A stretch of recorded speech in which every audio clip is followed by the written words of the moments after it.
Fata.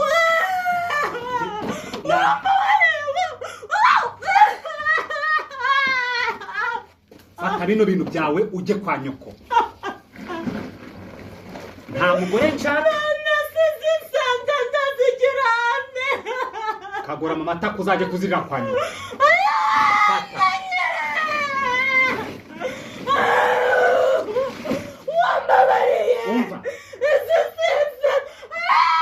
Umva nkubwire nyiragashinga ihembe ntajya kunshinga ihembe ngiye.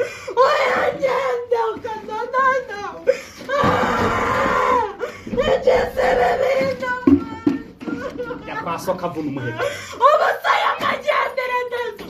Nagubona ko data yamaye umwaya ngo nkuzanire. Ikintu ngiye kukubwira cyo.